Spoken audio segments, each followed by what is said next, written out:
Millionaire deaf daughter hid in the party, a single dad knelt beside her and signed happy birthday.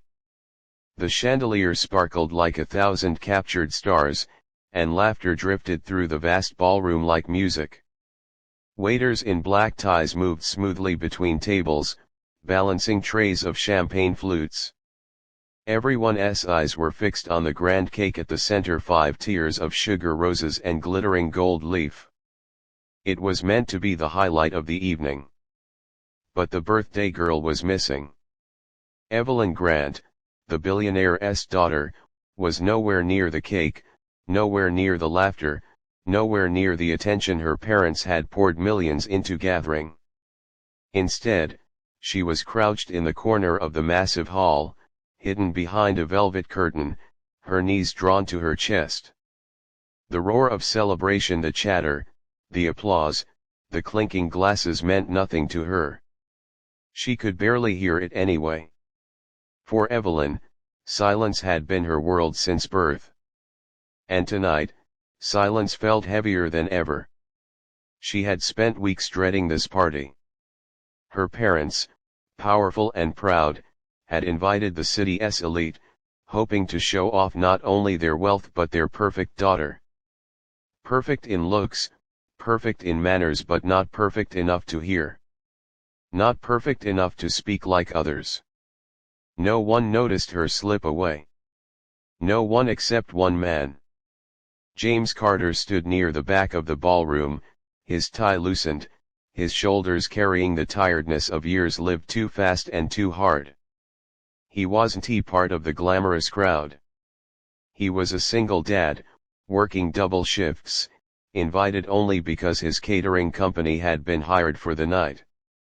Technically, he wasn't even supposed to be out here. He had delivered the food hours ago, but the staff was short-handed, so he stayed. As James scanned the crowd, his gaze caught movement behind the curtain. A shadow. Small, withdrawn. Something in him, a father's instinct, pulled him closer.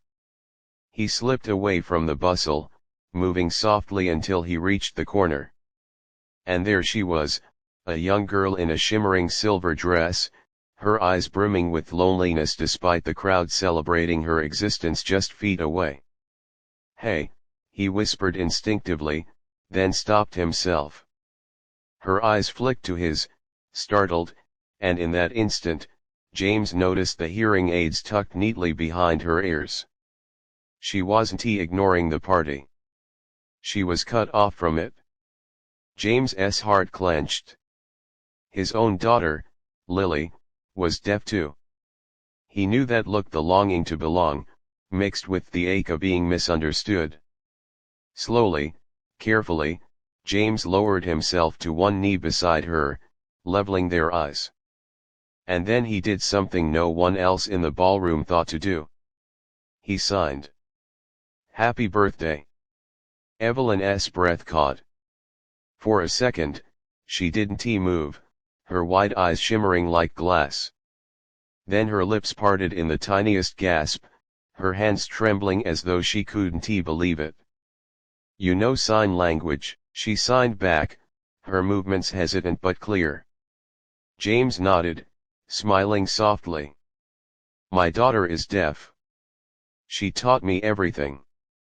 The curtain seemed to fall away, and for the first time that night, Evelyn's loneliness cracked open. She signed quickly now, her words tumbling out. "Everyone talks. No one talks to me. They just smile. Like I'm decoration." James's jaw tightened. He wanted to tell her she wasn't decoration, she was extraordinary. Instead, he signed gently, "Then tonight, I'll talk to you." Deal. And Evelyn, Millionaire's daughter, hidden away at her own party, smiled for the first time all night. While the crowd toasted with champagne, James stayed kneeling beside her, asking about her favorite books, her hobbies, her secret wishes. Evelyn told him she loved painting, but her parents hid her canvases in the attic. She loved music, not the sound, but the vibrations, feeling it through the floor, the pulse in her chest. James laughed, sharing stories of Lily banging on pots as a toddler, teaching him rhythm without a single sound. They signed together, their silent conversation louder than the orchestra in the ballroom. Then, unexpectedly, Evelyn's father appeared. Mr. Grant, sharp suit, sharp eyes, sharper ego.